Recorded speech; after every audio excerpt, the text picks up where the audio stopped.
नमस्कार दोस्तों। आज हम संधि प्रकरण के पूर्ण हो जाने के बाद समास प्रकरण प्रारंभ करने जा रहे हैं। समास प्रकरण में हम सबसे पहले समास है क्या, उसकी परिभाषा, उसके भेद, उनके बारे में जानेंगे और फिर अगले वीडियो में अव्ययी भाव समास से लेकर सभी पांचों समासों का अध्ययन करेंगे। तो बिना समय गंवाए हम चलते हैं समास की परिभाषा और उसके भेदों की तरफ।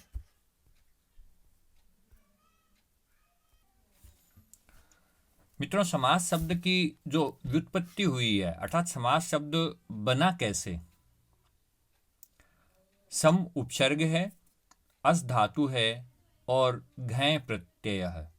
ये तीनों मिलकर समास बना है। सम उपसर्ग, अस धातु और घय प्रत्यय। इससे संबंधित प्रश्न यदि परीक्षा में कहीं बनता है तो शम धन अस धन घय, ये ठीक होगा इसका। और समास शब्द का जो अर्थ है वो है संक्षिप्तीकरणम अर्थात संक्षिप्तीकरण। अब समास शब्द की यदि अपन परिभाषा देखें तो सबसे पहली परिभाषा है समसनम समासः अर्थात जोड़ देना समास है, लघु कर देना समास है।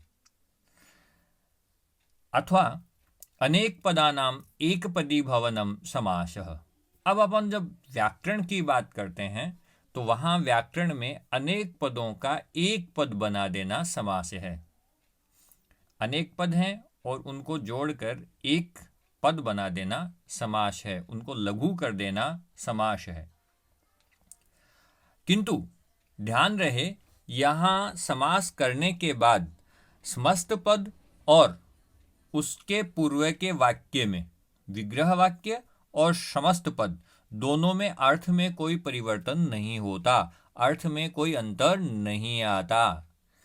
जैसे अपने पास दो पद हैं, सीतायाः पतिः अर्थात सीता का पति। अब यदि अपन सीतापति ऐसा यदि लिखते हैं, समस्त पद सीतापति और इसका विग्रह है सीतायाः पतिः, तो सीतायाः पतिः इसका यदि समस्त पद सीतापति लिखते हैं तो वहां अर्थ में कोई परिवर्तन नहीं होता।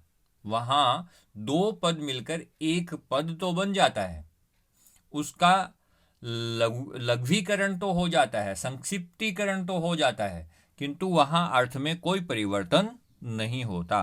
कहने का तात्पर्य यह है कि समास के हो जाने पर अर्थ में कोई परिवर्तन नहीं होता है। चलिए, जो समास युक्त शब्द है उसको अपन समस्त पद ऐसा व्यवहार में लाएंगे। आगे जहां कहीं भी बात आएगी वहां अपन समास होने के बाद जो पद बना उसको समस्त पद कहेंगे। और समस्त पद का अर्थ बताने के लिए, ठीक ठीक अर्थ बताने के लिए जो हमारे पास वाक्य है उसको अपन क्या कहेंगे, विग्रह, समास विग्रह। तो समस्त पद और समास विग्रह, ये बात आपको शायद समझ में आ गई होगी कि किसको समस्त पद कहते हैं और किसको समास विग्रह कहते हैं। मित्रों, ये सारी चीजें मैं इसलिए बता रहा हूं कि किसी भी चीज को पढ़ने से पहले उसका यदि अपने पास आधारभूत ज्ञान है तो उसके सारे सिद्धांत, सारे कॉन्सेप्ट्स हमें जल्दी समझ में आ जाते हैं, हमारा मस्तिष्क उनको जल्दी ग्रहण कर लेता है, बशर्ते उसका आधारभूत ज्ञान हमारे द्वारा पहले प्राप्त कर लिया गया हो। अब जब ये बात ही चल रही है तो मैं आपसे एक निवेदन और करूंगा, भले ही आप ऑनलाइन पढ़ रहे हों, भले ही आप कोई ऐसा वीडियो देख रहे हों जो आपके कंटेंट से रिलेटेड है, आप अपने हाथ में पेन और सामने नोटबुक जरूर रखिएगा। ऐसा मेरा निवेदन है, बाध्यता नहीं है। पर पेन और कॉपी रखने पर निश्चित रूप से हमें द्विगुणित लाभ मिलता है, दुगुना लाभ मिलता है। इसलिए पेन और कॉपी जरूर रखिए और मध्य में जो नोट करने योग्य बात आए, जो लिखने योग्य बात आए, उसको आप वीडियो को पॉज करके जरूर लिख लें। ये तो छोटा सा है, आगे अपन बड़ी विस्तार से रहस्यमय और गहरी चीज़ें पढ़ने वाले हैं, तो उनमें आपके सामने यदि पेन और नोटबुक रहेगी तो आप उनको नोट करके अच्छे से पढ़ पाएंगे। चलिए अपन अब आगे बढ़ते हैं कि समास के भेद कौन कौन से हैं और उनके भेद निश्चित कैसे हुए। समासे द्वे पदे। समास के भेद निश्चित करने से पहले दो तीन चीजें अपने को समझनी पड़ेंगी। समास में दो पद होते हैं, एक तो पूर्व पद और एक होता है उत्तर पद। पूर्व पद और उत्तर पद। जो पहले वाला पद है वो पूर्व पद है और जो बाद वाला पद है वो उत्तर पद है। और जो पद का अर्थ होता है उसको पदार्थ कहते हैं।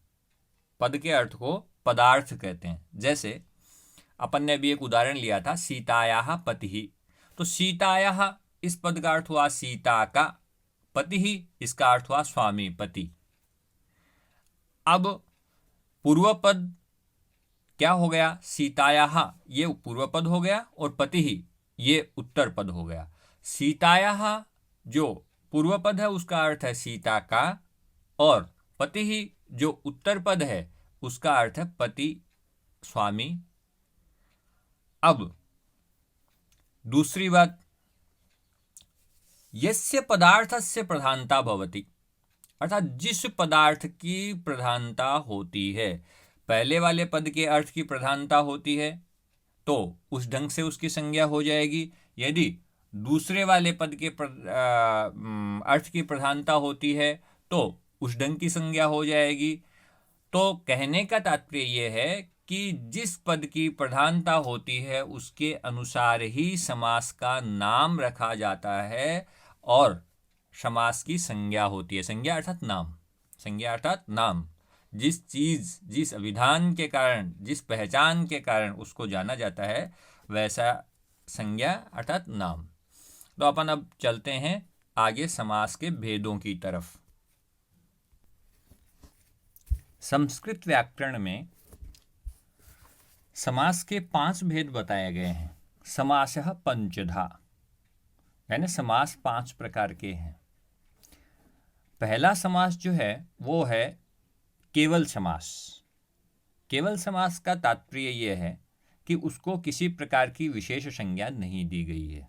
यानी पूर्व पद पदार्थ प्रधान है, उत्तर पद पदार्थ प्रधान है, या फिर वो कहीं अन्य पदार्थ प्रधान, ऐसा नहीं है। ऐसी कोई संज्ञा नहीं दी गई है उसको। जो संज्ञा से, विशेष संज्ञा से विनिर्मुक्त है, जो विशेष संज्ञा से मुक्त है, उस समास को अपन ने कहा है केवल समास।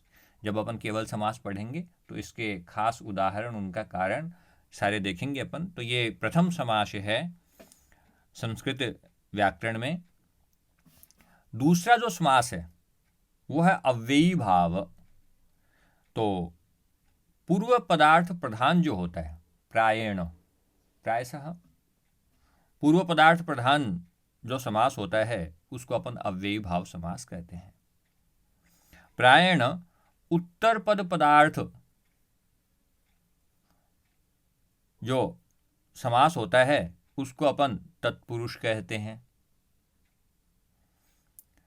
अब तत्पुरुष का ही एक भेद है कर्मधारय। तत्पुरुष का एक भेद है कर्मधारय, और कर्मधारय का एक भेद है द्विगु।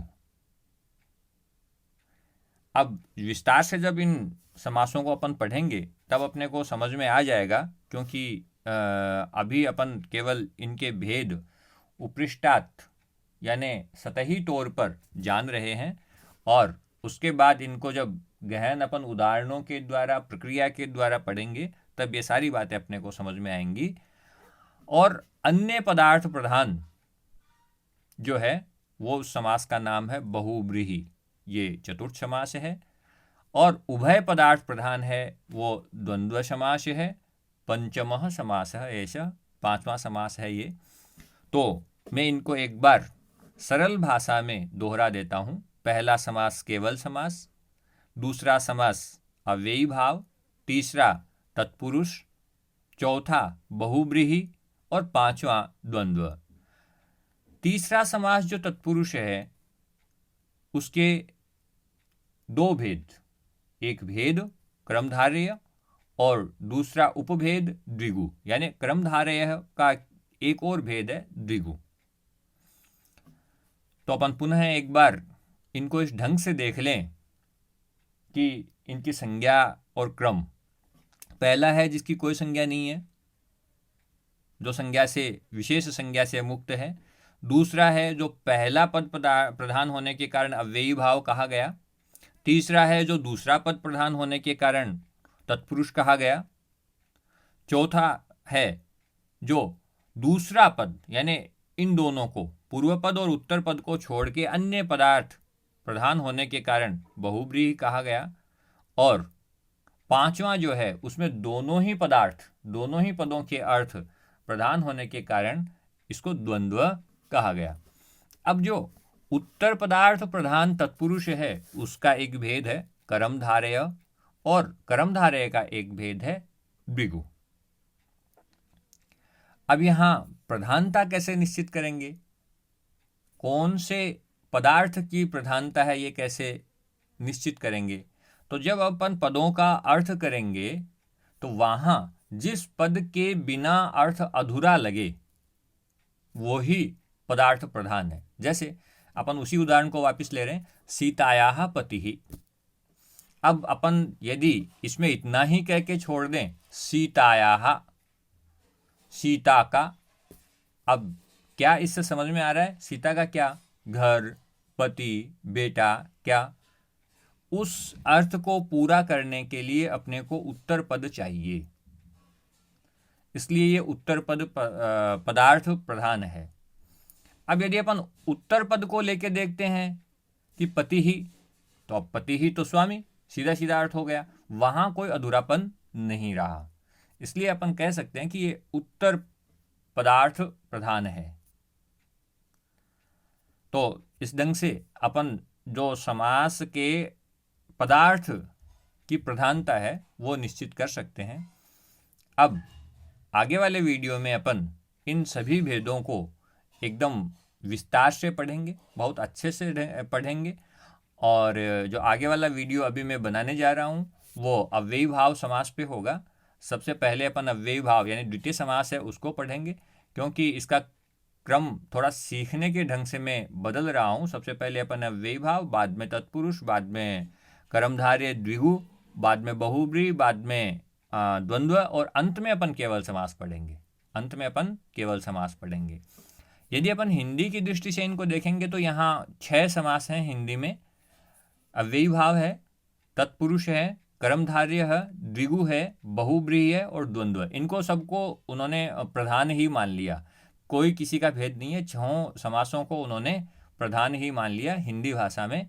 तो हिंदी भाषा के संदर्भ में 6 समास, संस्कृत भाषा के संदर्भ में अपने 5 समास, और हिंदी भाषा में केवल समास के बारे में कोई ऐसा वो नहीं है, वहाँ चिंतन नहीं किया गया केवल समास के बारे में। तो संस्कृत में केवल समास के बारे में चिंतन है।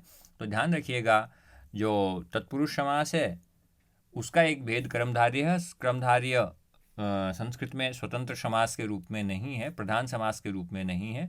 तो ये थोड़ा सा ध्यान रखने योग्य बात है। और कर्मधारय का एक भेद जो है वो द्विगु है, तो द्विगु भी कहीं स्वतंत्र समास के रूप में नहीं है। जिन मित्रों ने हिंदी को अच्छे से पढ़ा है किंतु संस्कृत को थोड़ा ढंग से नहीं पढ़ा, तो उनके लिए ये जानकारी उत्तम होगी। तो अगला मेरा जो अव्ययी भाव समास पे वीडियो होगा वो आप बढ़िया से देखिएगा, और ध्यान रखिएगा मेरे निवेदन को कि नोटबुक और पेन जरूर पास में लेके बैठिएगा। धन्यवाद। आप यदि इस वीडियो को देख रहे हैं और आपने अब तक हमारे चाणक्य ऑनलाइन एजुकेशन चैनल को सब्सक्राइब नहीं किया है, तो मेरा निवेदन रहेगा कि आप चाणक्य ऑनलाइन एजुकेशन चैनल को सब्सक्राइब कर लीजिए, जिससे कि आपको निरंतर ये अच्छे से वीडियो मिलते रहें और आप और हम साथ साथ आगे बढ़ते रहें। जयतु भारतम, जयतु संस्कृतम। हाँ, यदि आपने रीड टारगेट व्हाट्सएप ग्रुप में अभी तक एंट्री नहीं की और आप चाहते हैं कि आप इस ग्रुप से जुड़ें, तो डिस्क्रिप्शन में लिंक दिया गया है।